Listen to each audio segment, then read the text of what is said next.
नमस्कार दोस्तों। आई होप कि आप सबने मेरा ये वाला वीडियो 20 लाख करोड़ पैकेज वाला और इसके बाद इसकी जो डिटेलिंग दी गई है हमारे फाइनेंस मिनिस्टर के द्वारा, जो 3 लाख करोड़ का पैकेज निकाला गया है माइक्रो स्मॉल और मीडियम एंटरप्राइज के लिए, ये आपने देख लिया होगा।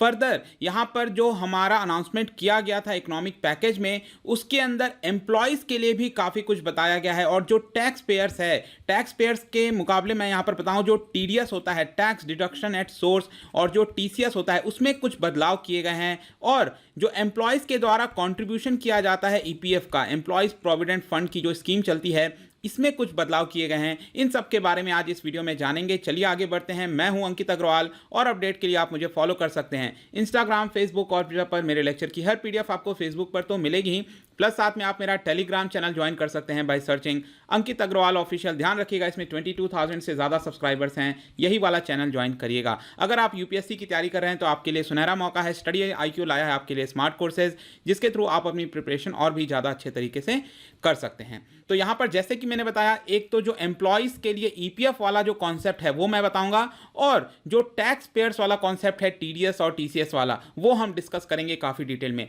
तो सबसे पहले यहां पर जो ईपीएफ होता है वो क्या चीज है, ये आप पहले समझ लीजिए। इसको हम एक एग्जांपल से समझते हैं। सपोज वर्कर्स हैं जो कंपनी में काम कर रहे हैं। सपोज एक वर्कर है, वहां पर उसकी सैलरी 10,000 रुपीज है, ठीक है। तो यहां पर आपको पता है कि जो गवर्नमेंट के वर्कर्स होते हैं, उनका जो रिटायरमेंट वगैरह पेंशन होता है वो ऑलरेडी होता है, वो एक अलग चीज है। लेकिन प्राइवेट कंपनी में क्या होता है कि रिटायरमेंट के लिए प्रॉपर कोई प्रोसीजर नहीं होता है, जिसको देखते हुए सरकार चाहती है कि जो लोग प्राइवेट कंपनीज में काम कर रहे हैं उनके रिटायरमेंट के लिए भी कुछ व्यवस्था हो। इसको देखते हुए यहां पर एक एम्प्लॉयज प्रोविडेंट फंड जैसी स्कीम चलाई जाती है। अब यहां पर हम एग्जांपल ले रहे हैं कि एक वर्कर है जिसकी सैलरी 10,000 रुपीज है। तो यहां पर सरकार के अकॉर्डिंगली यह कहा जाता है कि यहां पर जो 10,000 रुपए हैं, इसमें से 12% हिस्सा जो है, मतलब 10,000 का 12% कितना हुआ, 1,200 रुपीज, ये काट लिया जाएगा। और जो वर्कर है, जो एम्प्लॉय है, उसको कितना मिलेगा,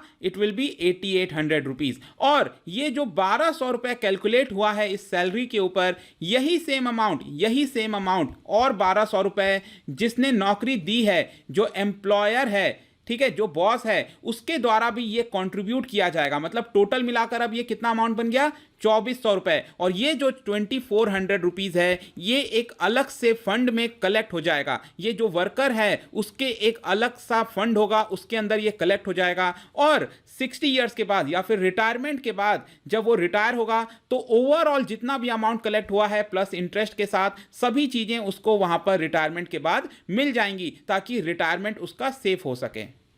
लेकिन इसमें एक चीज ध्यान रखिएगा दोस्तों, कि एक्चुअली क्या होता है, जो ईपीएफ वाली स्कीम है ना, उसमें क्या होता है, एक तो अगर आपके कंपनी में 20 से ज़्यादा लोग काम कर रहे हैं, 20 से ज़्यादा वर्कर्स काम कर रहे हैं, तभी ये कंपलसरी अप्लाई होता है। और 20 से अगर ज़्यादा एम्प्लॉयज़ काम कर रहे हैं, उसमें भी जिनकी सैलरी 15,000 से कम है, उन्हीं के ऊपर कंपलसरी ये डिडक्शन किया जाता है। ये जो अमाउंट काटा जाता है 12% और 12% एम्प्लॉयर के द्वारा दिया जाता है, ये उन्हीं के द्वारा दिया जाता है, उन्हीं में कंपलसरी है जिनकी सैलरी 15,000 से कम है। अगर उसी कंपनी में सपोज कई सारे और लोग हैं जिनकी सैलरी 15,000 से ज़्यादा है, तो वहां पर ऑप्शनल है, वो चाहे तो इस स्कीम को अपना सकते हैं और रिटायरमेंट के बाद इस तरह के लमसम अमाउंट ले सकते हैं। लेकिन 15,000 से नीचे वालों के लिए कंपलसरी है, 15,000 से ऊपर वालों के लिए ऑप्शनल है। अब यहां पर देखिए सरकार ने क्या किया। रिसेंटली आपको याद होगा, 1 महीने पहले जब सरकार कोविड-19 के लिए पैकेज लाई थी, गरीब कल्याण पैकेज, जिसमें 1.7 लाख करोड़ दिया गया था,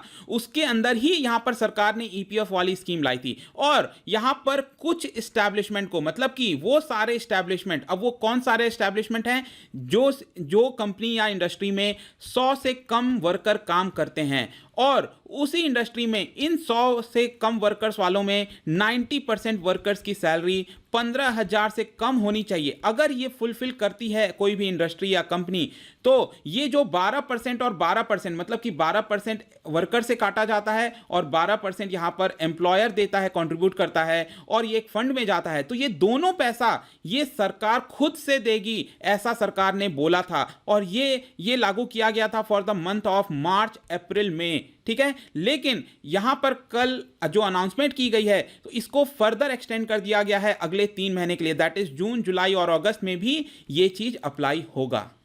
तो यहां पर एक इंपॉर्टेंट चीज आपको क्या ध्यान रखनी है, उन्हीं का ये 12% दिया जाएगा जिनकी सैलरी 15,000 से कम है उस पर्टिकुलर स्टैब्लिशमेंट में, जो मैंने अभी आपको एक्सप्लेन किया। आई होप कि this thing is very clear. Now दूसरा ईपीएफ में क्या किया गया है, अब आप सोच रहे होगे यहां पर तो उन्हीं को फायदा होगा जिनको 15,000 से जिनकी सैलरी कम है, और यहां पर वही इंडस्ट्रीज अप्लाई कर सकते हैं जिनका ये फुलफिल होता है, जिसमें 100 से कम वर्कर हैं और 90% वर्कर की सैलरी 15,000 है। बाकी एम्प्लॉयज के लिए क्या, तो बाकी एम्प्लॉयज के लिए लेट मी टेल यू, यहां पर सरकार खुद से कोई पैसा नहीं दे रही है। यहां पर ऑल्दो आप देख सकते हैं 6,750 करोड़ रुपीस लिखा हुआ है, लेकिन इसमें क्या किया है सरकार ने कि अगर सपोज आपकी सैलरी 20,000 थी और आप ईपीएफ स्कीम में आए थे, जो कि ऑप्शनल था, आप चाहते तो नहीं आते, लेकिन यहां पर 20,000 सैलरी थी, तो पहले क्या होता था, इसका 12% दैट इज 2,400 रुपीज आपकी सैलरी में से कट होता था, और यही 2,400 रुपीज यहां पर जो एम्प्लॉयर है वो कंट्रीब्यूट करता था। तो अब सरकार क्या कह रही है कि जो 12% कंट्रीब्यूट होता था, अब आप इसको रिड्यूस करके 10% कर दीजिए, मतलब कि 2,400 के बजाय यहां पर सिर्फ 2,000 आपका सैलरी कट होगा और एम्प्लॉयर से यहां पर 2,000 रुपए कंट्रीब्यूट किया जाएगा, टोटल 4,000, और बल्कि पहले कितना होता था 4,800 रुपीज। तो आई होप कि ये समझ में आ गया होगा कि इसको रिड्यूस किया गया, इससे क्या होगा, आप ज्यादा सैलरी ले जा सकते हो। अब पहले क्या होता था, 20,000 में 2,400 रुपए कट हो जाते थे, आप कितना रुपए ले जाते थे पहले, यहां पर आप ले जा सकते थे 17,600, लेकिन नए वाले जो कट किया गया है 12% से 10%, इसमें अब आप 18,000 ले जा सकते हो, मतलब 400 रुपए का यहां पर बेनिफिट है। बेनिफिट एक तरह से नहीं है, क्योंकि आगे चलकर आपका अमाउंट तो कम मिलेगा ना रिटायरमेंट के बाद, ठीक है, लेकिन सरकार ने यह कदम इसलिए लिया है कि सरकार चाहती है आपके पास शॉर्ट टर्म में कुछ महीने के लिए, तो यह स्कीम बेसिकली अगले 3 महीने के लिए अप्लाई होगा, तो यहां पर आपको कुछ पैसा मिल सके, आपके जेब में ज्यादा पैसा रहे और आप खर्च करो, यही बेसिकली निर्णय है। यहां पर सरकार कुछ भी अपने तरफ से कंट्रीब्यूट नहीं कर रही है, लेकिन ये वाले में कंट्रीब्यूट कर रही थी, जो मैंने अभी आपको बताया 15,000 से नीचे वाले सैलरी के लिए। नेक्स्ट अब हम आते हैं दोस्तों टैक्स पेयर्स को। जो एम्प्लॉयज वाला जो भी फंडा था, ये पूरा ईपीएफ वाला, वो मैंने आपको बता दिया, यहां पर ये 2 स्कीम्स लागू की गई। यहां पर अब हम आते हैं टैक्स पेयर्स वाली। अब देखिए यहां पर 2 कॉन्सेप्ट होता है, एक होता है टीडीएस, एक होता है टीसीएस। पहले हम उसको समझ लेते हैं, तब हम समझेंगे कि ये हुआ क्या है, सरकार ने किया क्या है। तो टीडीएस का मतलब होता है टैक्स डिडक्शन एट सोर्स। चलिए एक एग्जांपल से समझते हैं। सपोज यहां पर आप देख सकते हैं ये एक कंपनी है, कोई कंपनी है, ये कंपनी एक्स, ठीक है, वहां पर आप काम कर रहे हो, आपकी सैलरी इस कंपनी में है 1 लाख रुपीज, ठीक है, लेट्स अज्यूम वहां पर आपकी सैलरी है 1 लाख रुपीज। अब आपको पता है कि अगर आप सैलरी ले रहे हो तो एट द एंड 1 साल के बाद या जब भी आपको टैक्स पे करना पड़ेगा, राइट। मतलब ये जो सैलरी ले रहे हो तो साल भर की सैलरी कितनी हो जाएगी आपकी, 12 लाख रुपए। तो इस 12 लाख में से सरकार को कुछ आपको टैक्स पे करना पड़ेगा। तो यहां पर सरकार क्या करती है कि जो भी कंपनी ये सैलरी दे रही है, उस कंपनी को कंपलसरी क्या करना होता है, एक टीडीएस होता है, टैक्स डिडक्शन एट सोर्स। पहले से ही इस 1 लाख की सैलरी में से कुछ अमाउंट कट कर देती हैं। तो यूजुअली क्या होता है, 10% कट कर लिया जाता है, वैसे 15% भी कर सकते हैं, डिपेंड करता है। अगर सपोज मैं कहता हूं 10% यहां पर ये कंपनी पहले ही कट कर लेती है, तो यहां पर 10,000 रुपए कंपनी ने कट कर लिए और इस पर्सन के पास कितना आया, 90,000 रुपीज। और ये 10,000 कहां जमा कर देगी कंपनी, ये 10,000 को कंपनी जो है गवर्नमेंट के पास जमा कर देगी।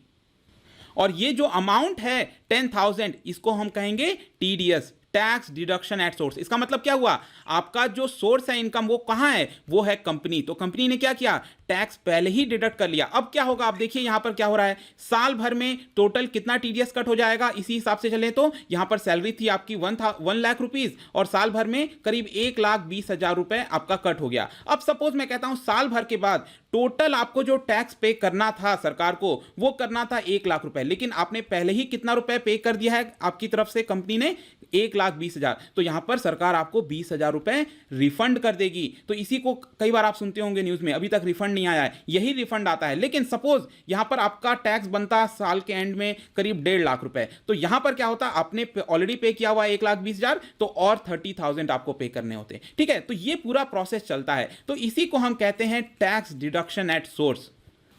तो यहां पर कल क्या किया है सरकार ने, बेसिकली सरकार ने कहा है कि जो भी टीडीएस काटा जाता था पहले, अब उसमें से 25% कम काटा जाएगा। जैसे कि पहले यहां पर कितना टीडीएस काटा जा रहा था, 10,000 रुपए, 1 लाख में से 10% काटा जा रहा था, तो ये अब 10,000 नहीं, इसका 25% कम काटा जाएगा। दैट मीन्स सिर्फ 7,500 कम काटा जाएगा। इसका मतलब क्या हुआ, अब आपके पास सैलरी कितनी आएगी, 92,500। ठीक है, आई होप कि ये कॉन्सेप्ट आपको अब समझ में आ गया होगा सरकार ने क्या किया। लेकिन एक बहुत बड़ा बदलाव है, मैं आपको एग्जांपल से समझाने के लिए आपको बहुत ही ये कंपनी और सैलरी वाला, एम्प्लॉय वाला फंडा बता रहा था, लेकिन ध्यान रखिएगा सरकार ने कहा है ये जो रूल अप्लाई होगा वो नॉन सैलरी पेमेंट्स के लिए होगा। मतलब कि यहां पर तो मैंने आपको सैलरी वाला कॉन्सेप्ट बताया आपको समझाने के लिए, लेकिन नॉन सैलरी वाला भी कॉन्सेप्ट होता है, ये सैलरी वाले पे अप्लाई नहीं होगा। सैलरी वाला जैसे चल रहा था जो मैंने आपको बताया वो वैसे ही चलेगा। नॉन सैलरी का मतलब ये हुआ, सपोज ये घर है, आप इस घर में रह रहे हो, ये घर का ओनर है,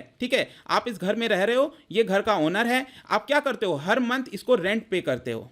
तो जो ओनर है उसके लिए क्या हो गया, ये बेसिकली एक तरह से इनकम हो गई। अब ओनर को भी क्या करना पड़ेगा एट द एंड, साल के एंड में यहां पर सैलरी पे करनी पड़ेगी। लेकिन आप क्या करते हो, स्टार्टिंग में ही सपोज आपने 1 लाख का घर लिया है रेंट पे, तो यहां पर आप पूरा 1 लाख नहीं दोगे, उसमें से 10% काट लोगे, दैट इज 10,000 काट लोगे और सरकार को जमा कर दोगे। तो एक तरह से ये भी टीडीएस हो गया जो मैंने आपको समझाया था। लेकिन ये नॉन सैलरी, ये सैलरी थोड़ी है, ये एक तरह का सैलरी है, लेकिन घर पे रेंट है ये, ठीक है। तो ये उन सारी चीजों पे अप्लाइड होगा, दैट इज नॉन सैलरी, इसी को हम टीडीएस कहते हैं। आई होप कि क्रिस्टल क्लियर आपको समझ में आ गया होगा टीडीएस। वैसे ही सेम एग्जैक्टली इसी तरह का कॉन्सेप्ट होता है, इसको हम कहते हैं tax collection at source, that is TCS.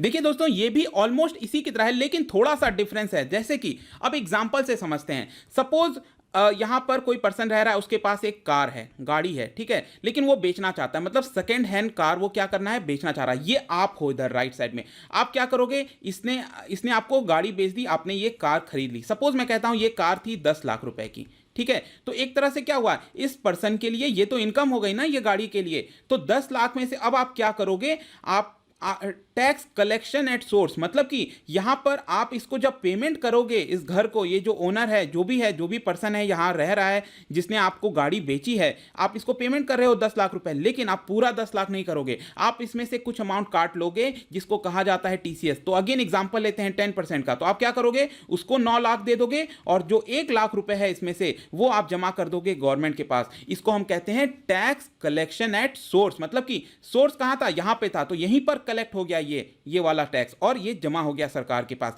तो अगेन यहां पर भी इसी जो टीसीएस होता है उसके ऊपर भी जितना अमाउंट काटा जाता था, मतलब यहां पर 1 लाख काटा गया, लेकिन सरकार ने अब कहा है कि 25% कम काटा जाएगा, मतलब कि यहां पर ये आपका 75,000 ही काटा जाएगा। ठीक है, आई होप कि this thing is again very clear to you ना। और ये जो स्कीम है दोस्तों ये अप्लाई होगी टिल 31 मार्च 2021। जी हाँ, ये इस वित्तीय वर्ष में जितना भी महीना बचा है, जितने भी दिन बचे हैं, इन पूरे दिन के लिए ये अप्लाई कर दिया गया है।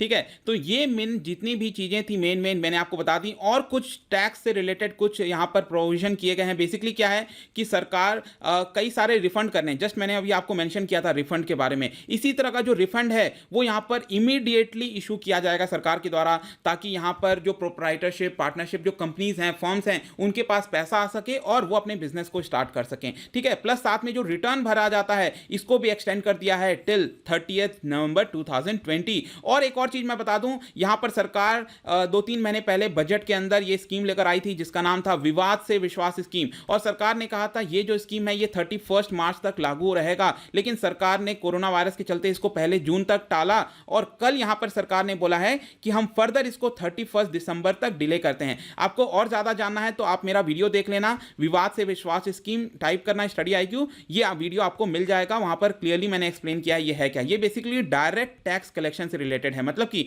आपको टैक्स पे करना था सरकार के पास, लेकिन आपने पे नहीं किया, सरकार कह रही है कि आपने गलत काम किया है, तो इसका जो डिस्प्यूट है वो कोर्ट में चल रहा है। तो सरकार ने कहा है कि जो भी डिस्प्यूट चल रहा है हम इसको खत्म करते हैं, आपको जो भी पे करना अभी आप कर दो, अगर आप नहीं करोगे तो आप केस हारोगे तो आपको पेनल्टी के साथ पे करना पड़ेगा, अभी आप मुझे सिर्फ प्रिंसिपल अमाउंट दे दो। यही बेसिकली ये स्कीम है।